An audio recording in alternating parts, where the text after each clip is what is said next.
اچھی صحت صرف موٹے ہونے کا نام نہیں بلکہ سارا دن ایکٹیو رہنا، کام کاج کر کے نہ تھکنا، اس کو اچھی صحت کہتے ہیں۔ جس انسان کی صحت اچھی ہو وہ آسانی سے عبادت بھی کر سکتا ہے، دوسروں کی خدمت کے کام بھی آ سکتا ہے، گویا وہ خالق کو بھی راضی کر سکتا ہے، مخلوق کو بھی راضی کر سکتا ہے۔ صحت کے معاملے میں ایک اصول یاد رکھیں کہ your health is what you eat, جو ہم کھاتے ہیں وہی ہماری صحت ہوتی ہے۔ اگر ہم اچھے عادتیں ڈال لیں کھانے پینے کے بارے میں تو ہماری صحت اچھی ہو جائے گی۔ آج کل سائنسی دور ہے، آپ دیکھیں گی کہ ہر کھانے کی چیز کے اوپر ڈبے پر کیلوریز لکھی ہوئی ہوتی ہیں اور لوگ اس کا بہت زیادہ ثبت ہے ان کو، حالانکہ ہم کیا چیز کھاتے ہیں یہ زیادہ اہم ہے بنسبت اس کے کہ ہم کتنی کیلوریز کھاتے ہیں۔ ہمیں چاہیے کہ ہم ہیلدی فوڈ کھائیں، چنانچہ گھر میں جو آسان جگہ ہیں ان پر فروٹ اور ڈرائی فروٹ کو رکھنا ایک اچھی عادت ہے۔ میز پر آسان جگہوں پر جہاں بچے بھی کھا سکیں اور بڑوں کو ضرورت ہو تو وہ بھی کھا سکیں۔ ہماری زندگیوں میں کھانے پینے میں چینی کا استعمال بہت زیادہ ہو گیا ہے، یہ ٹاکسین ہے۔ چنانچہ سائنٹیفک ریسرچ نے یہ بتایا کہ انسان کے جسم میں جو ٹیومر گروتھ ہوتی ہے، شوگر اس کے لیے فیول کا کام کرتی ہے، دل کی بیماری کے لیے شوگر فیول کا کام کرتی ہے۔ سائنس نے یہ بتلایا کہ لوگ کوکین کی نسبت شوگر کی وجہ سے زیادہ مرتے ہیں، حالانکہ ہمارے جسم کو ڈائریکٹ شوگر کی ضرورت ہی نہیں ہوتی۔ جو فروٹ اور سبزی سے شوگر ملتی ہے وہ ہمارے جسم کے لیے کافی ہوتی ہے۔ جانوروں کو دیکھیں کہ وہ سبزی کھاتے ہیں اور ان کی صحتیں کتنی اچھی ہوتی ہیں، ان کو وہیں سے شوگر مل جاتی ہے۔ جس طرح انسان کو سگریٹ کی عادت ہو جاتی ہے، اسی طرح لوگوں کو شوگر کی عادت ہوتی ہے، چنانچہ وہ میٹھی چیزیں کھانے کے عادی بن جاتے ہیں۔ ایک سوال کہ اگر سبزی کھائیں تو سبزیوں میں سے کون سی سبزی بہتر ہے؟ اس کا جواب یہ ہے کہ گو فار گرین۔ جو سبزی سبز ہے آپ اس کو بے دھڑک استعمال کر لیں۔ بروکلی، سپینچ، کالی، سیلریز، بوک چوائے، کیوکمبر، ڈارک لیفی گرینز، زوکینی اور پیپر، یہ تمام کی تمام سبزیاں یہ ہیلدی فوڈ میں شامل ہیں۔ پھر اس کے بعد red and blue vegetables, apple, pepper, raspberries, strawberries, tomato, یہ بھی انسان کے لیے ایک اچھا چوائس ہے۔ اگر آپ اپنے کھانے پینے پہ غور کریں تو we are addicted to carbohydrates, جیسے white bread, white rice, pasta, یہ تمام چیزیں کاربوہائیڈریٹس ہیں اور اس کی وجہ سے ہماری صحت زیادہ خراب ہوتی ہے۔ موٹاپے پر جتنی ریسرچ کی گئی تو پتہ یہ چلا کہ موٹاپا فیٹ کھانے کی وجہ سے نہیں ہوتا، کاربوہائیڈریٹس کھانے کی وجہ سے ہوتا ہے۔ ہمیں چاہیے کہ ہم کاربوہائیڈریٹس کو ویجیٹیبل اور فروٹ کے ساتھ ریپلیس کریں۔ کھانے پینے میں ٹائمنگ کا بھی بہت دخل ہے۔ اگر آدمی بھوکا ہو تو دیکھا ہے کہ اس وقت اس کو جو چیز مل جائے وہ کھا لیتا ہے، چاہے اس میں کریم ہو اور چاہے وہ ہیلدی فوڈ نہ ہو۔ اس لیے اگر اپنے وقت پہ کھانا کھائیں تو اس کا فائدہ زیادہ ہوتا ہے۔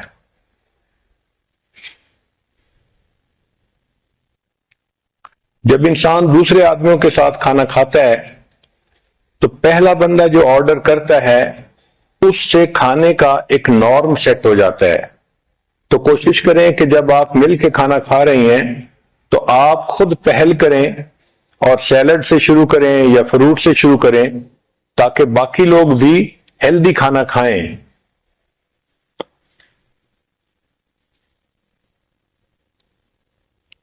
ایک اہم سوال کہ کھانوں میں سب سے بہتر ترتیب کیا ہے، تو یہ چیز سائنٹیفک ریسرچ سے ثابت ہو چکی کہ کھانے کی ترتیب میں فروٹ اور ویجیٹیبل سب سے بیسٹ ہیں۔ چنانچہ ایسپیریگس، ایووکیڈو، بینز، بروکلی، کالی فلاور، چک پیز، کالرز گرین، لینٹلز دال، پیز اور سپینچ ساگ جس کو کہتے ہیں، یہ تمام کی تمام سب سے بہترین ہیلدی فوڈ ہے، یہ نمبر 1 پہ آتی ہیں۔ پھر دوسرے نمبر پر نٹس آتے ہیں، آلمنڈ، کیشیو، پینٹ، پیکان، پسٹیشیو اور والنٹ، یہ دوسرے نمبر پر ہیلدی فوڈ ہے۔ اور تیسرے نمبر پر فش آتی ہے، سالمن اور ٹراؤٹ وغیرہ۔ چوتھے نمبر پر وائٹ میٹ آتا ہے جیسے چکن وغیرہ، اور 5ویں نمبر پر ڈائری پروڈکٹس، ملک، یوگرٹ، چیز، ان کا 5واں نمبر ہے۔ اور چھٹے نمبر پر ریڈ میٹ جیسے ٹی بون، بیف یا لیم کا۔ اور 7ویں نمبر پر جو سب سے برا فوڈ ہوتا ہے وہ پروسیسڈ میٹ ہوتا ہے، لنچ میٹ، ہاٹ ڈاگ، سلامی، یہ سب سے آخری درجے کا یعنی نقصان دہ فوڈ ہے۔ سبزیوں میں اور فروٹ میں اومیگا 3 فیٹی ایسڈ ہوتے ہیں جو انسان کی صحت کے لیے بہت فائدہ مند ہوتے ہیں۔ یہ کینسر کو جو ہے فائٹ کرتے ہیں اور میکولر ڈی جنریشن کو ختم کرتے ہیں، ہارٹ ڈیزیز کو ختم کرتے ہیں، اور انسان کے اندر سے ڈپریشن اینڈ اینگزائٹی ان چیزوں کو ختم کرتے ہیں۔ اس لیے نٹ، سیڈ اور سیلمن کا کھانا ڈپریشن کے مریض کے لیے فائدہ مند ہوتا ہے۔ بہت سارے فوڈ ایسے ہیں جن کا ٹریش کین میں ہونا بہتر ہے بنسبت پیٹ میں ہونے کے۔ دیکھا یہ گیا ہے کہ جو لوگ فیٹی فوڈ کھاتے ہیں وہ زیادہ اگریسو اور موڈی ہوتے ہیں۔ کھانے کا اصول یہ ہے کہ feast at sunrise and fast at sunset, دن کی ابتدا میں اچھا کھانا کھائیں اور رات کے وقت ہلکا کھانا کھائیں، اور ہماری عادت عام طور پر اس کے مخالف ہے۔ صبح میں ہلکا ناشتہ کرتے ہیں اور رات کا جو فوڈ ہوتا ہے اس کو ہیوی فوڈ بنا لیتے ہیں، یہ صحت کے لیے نقصان دہ ہوتا ہے۔ اسی لیے آج کل جو باکسز ہیں ان کے اوپر مارکیٹنگ کی وجہ سے کمپنیوں نے ایسے فکرے لکھے ہوتے ہیں کہ وہ بہت ڈیسیونگ ہوتے ہیں۔ ملک شیکس کے اوپر لکھا ہوتا ہے سمودیز، اور شوگر واٹر کے اوپر لکھا ہوتا ہے وٹامن واٹر۔ تو آپ دیکھیں کہ کنٹینٹس کیا ہیں۔ Eat more early, less late, nothing after dinner. پھر whole fruit is better than juice. آج کل چونکہ جوس ایزیلی اویلیبل ہیں تو عورتیں جوس پینا پسند کرتی ہیں بنسبت فروٹ کھانے کے۔ گریپ جوس 1 گلاس 15 چمچ شوگر کے برابر ہوتا ہے، تو you can say it's a liquid candy. Science نے ثابت کیا ہے کہ regular consumption of juice is more harmful than equivalent amount of soda. کھانے پینے میں ایک بہتر اصول less heat better to eat, جتنا تھوڑی گرمی پر کوئی فوڈ پکا ہوگا اتنا بہتر ہوگا۔ چنانچہ اگر گرل کریں، برائل کریں، فرائی کریں تو فوڈ تو پھر بھی تیار ہوتا ہے، مگر آگ کی وجہ سے اس میں AGE زیادہ ہوتی ہے۔ یہ ہے ایڈوانس گلائکیشن اینڈ پروڈکٹ۔ اس کی وجہ سے باڈی کے اندر جب یہ جاتا ہے تو انسان کے ٹیشوز کے اندر یہ ایکمولیٹ ہو جاتا ہے اور انسان کی جو ڈیفنس پاور ہے اس کو کم کر دیتا ہے۔ لہذا جتنا فوڈ آگ پر بنتا ہے، ڈائریکٹ آگ پر، اس میں جو کاربن ہوتا ہے اس کی وجہ سے کینسر ہوتا ہے، اور اس کے AGE زیادہ ہونے کی وجہ سے انسان کے اندر وہ جا کے ہیلتھ پرابلم کرتا ہے۔ تو جتنا تھوڑی ہیٹ پر فوڈ پکے گا وہ اتنا ہیلدی ہوگا۔ اس لیے موئسچر سے، سٹیم سے اور بوائلنگ کے ذریعے سے کھانے کو پکانا، عورتوں کو چاہیے کہ وہ اس آرٹ کو زیادہ سیکھیں اور کھانا اس طرح تیار کریں۔ عام طور پر جو صحت کے پرابلم ہوتے ہیں اس کی دو وجوہات ہوتی ہیں: کھانے پینے میں زیادتی کرنا، کمی بیشی کرنا۔ چنانچہ حدیث مبارکہ میں زیادہ کھانے کو ناپسند کیا گیا ہے۔ حدیث مبارکہ ہے ما ملا ابن آدم وعاء شرا من بطن، کہ پیٹ کے برتن کے بھرنے سے زیادہ برا اور کوئی برتن نہیں ہے۔ نبی علیہ السلام نے ارشاد فرمایا کہ حسب للرجل اکلات، کہ بندے کے لیے چند لقمے کافی ہیں، یقمن صلبہ، کہ جس سے اس کی کمر سیدھی رہے۔ ایک حدیث پاک میں نبی علیہ السلام نے ارشاد فرمایا ان اکثر الناس شبعا فی الدنیا اطولہم جوعا فی الآخرہ، کہ جو لوگ دنیا میں اکثر پیٹ بھرے رہیں گے وہ قیامت کے دن اکثر خالی پیٹ رہیں گے۔ سیدہ صدیقہ رضی اللہ عنہا فرماتی ہیں ما شبع فی یوم مرتین من خبز بر حتی لاحق اللہ، کہ نبی علیہ السلام نے اپنی نبوت کی زندگی میں ایک دن میں 2 مرتبہ پیٹ بھر کر کھانا نہیں کھایا۔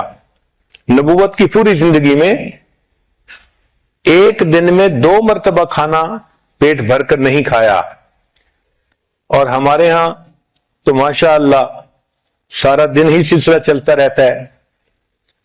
اس لیے سیدہ صدیقہ نے فرماتی ہیں فَإِنَّ الْقَوْمَ لَمَّا شَبِعَتْ بُطُونُهُمْ، کہ جب لوگ اپنے پیٹ بھر لیتے ہیں تو پھر ان کے بدن کے اندر سستی آ جاتی ہے، دل سخت ہو جاتے ہیں، وَحَجَمَتْ شَهْوَاتُهُمْ، اور ان کی شہوات ہجوم کرتی ہیں۔ جتنا زیادہ کھائیں گے اتنا انسان کے اندر شہوت زیادہ بڑھے گی۔ شریعت کا اصول کتنا پیارا ہے کہ نبی علیہ السلام نے ارشاد فرمایا کہ ابن آدم کے لیے بہتر یہ ہے کہ جب کھانا کھائے فَثُلُثُ طَعَامٌ، تو تیسرا حصہ کھانا کھائے، وَثُلُثُ شَرَابٌ، تیسرا حصہ پانی پیے، اور تیسرا حصہ ہوا کے لیے چھوڑ دے۔ حضرت عمر رضی اللہ عنہ کے بارے میں آتا ہے کہ آپ ایک کھانے میں 11 لقمے کھایا کرتے تھے۔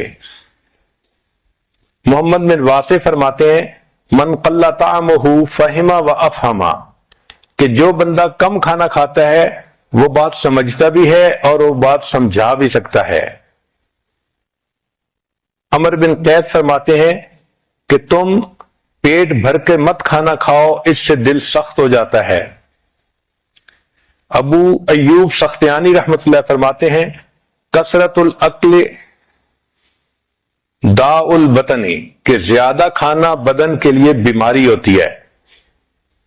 حسن بصری رحمت اللہ علیہ نے ایک بہت خوبصورت بات کی، فرماتے تھے کہ کھانا سیدنا آدم علیہ السلام کے لیے جنت میں ابتلا تھا، اور اولاد آدم کے لیے یہ دنیا میں ابتلا ہے۔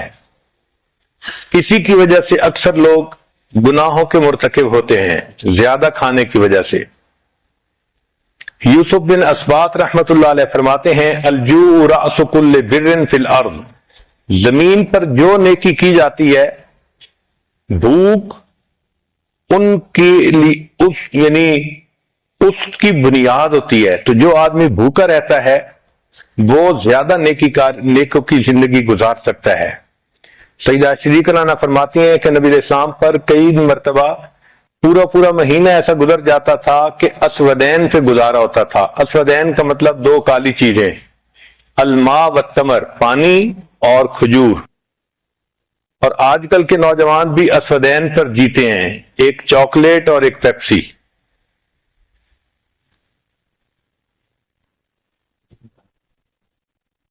اب اگر انسان مناسب انداز سے کھانا کھائے تو اس کی صحت اچھی رہے گی۔ اس کے لیے سب سے بہترین طریقہ یہ ہے کہ کھانا کم کھایا جائے۔ ہماری شریعت اتنی خوبصورت ہے کہ سال میں 1 مرتبہ رمضان کے روزے رکھوائے گئے۔ یہ جو فاسٹنگ ہے اس کے اتنے فائدے ہیں کہ کوئی حد نہیں۔ مجھے ایک مرتبہ امریکہ میں ایک ڈاکٹر ملا جو عیسائی تھا، بات چیت کرتے ہوئے کہنے لگا کہ آپ لوگ روزے رکھتے ہیں؟ میں نے بتایا کہ ہاں ضرور رکھتے ہیں۔ کہنے لگا میں بھی 40 دن روزے رکھتا ہوں ہر سال۔ میں نے کہا آپ کیوں رکھتے ہیں؟ کہنے لگا کہ میں نے اپنی ڈاکٹری میں اس بات پر ریسرچ کی کہ انسان کی ہیلتھ بہتر کیسے ہو سکتی ہے، تو میں نے دیکھا کہ اگر وہ بھوکا رہے تو اس کے جسم سے بیماریاں ختم ہو جاتی ہیں، تو میڈیکل ریزن کی وجہ سے میں 40 دن ہر سال روزے رکھتا ہوں۔ اگر کافر لوگ مادی فائدے کو سامنے رکھ کے ہر سال 40 روزے رکھتے ہیں، تو ہم مسلمان تو خوش ہو کے رمضان کے 30 روزے رکھیں کہ اللہ رب العزت نے اس کو عبادت بھی بنایا اور ہمارے لیے بدن کی صحت بھی بنایا۔ روزے کا سب سے بڑا فائدہ یہ ہوتا ہے کہ جو ہم کھانے کھاتے ہیں ان میں سے کچھ چیزیں ٹاکسین ہوتی ہیں، وہ انسان کے بدن کے لیے نقصان دہ ہوتی ہیں۔ تو جب کوئی ٹاکسک چیز اندر جاتی ہے تو جسم اس کو ٹشو کے اندر بند کر کے رکھ دیتا ہے کہ جب معدہ خالی ہوگا پھر اس کو پروسیس کریں گے۔ اس کی مثال ایسی ہے کہ جیسے عورتیں گھر کے اندر بہت ساری چیزیں ہیں تو شاپر میں ڈال کے ایک طرف پھینک دیتی ہیں، اچھا فارغ ہوں گی تو پھر تسلی سے ان کو سنبھالیں گی۔ تو جسم کا ٹشو اس کو اس طرح اپنے ٹشو میں لے کے اس کو رکھ لیتا ہے۔ جب انسان روزہ رکھتا ہے تو اس وقت باڈی کو موقع مل جاتا ہے اور پھر یہ ٹاکسک چیزیں بدن سے نکل جاتی ہیں۔ اس لیے فطرت کا اصول بھی یہی ہے۔ آپ دیکھیں اگر کوئی جانور بیمار ہو جائے تو وہ کھانا پینا بند کر دیتا ہے، اور کھانا بند کرنے سے اس کی بیماری ٹھیک ہو جاتی ہے اور جانور صحت مند ہو جاتا ہے۔ جب ہم کھانا کھاتے ہیں تو ہماری باڈی انرجی کا 65% ہمارے سٹومک کی طرف ڈائریکٹ ہو جاتا ہے۔ یہ انرجی جو 65% ہے یہ ہماری باڈی کے لیے بھی استعمال ہو سکتی ہے، سیل کو ریپلیس کرنا اور ہاؤس کلیننگ کرنا۔ اس لیے ہمیں چاہیے کہ ہم روزے رکھنے کی عادت ہی ڈالیں۔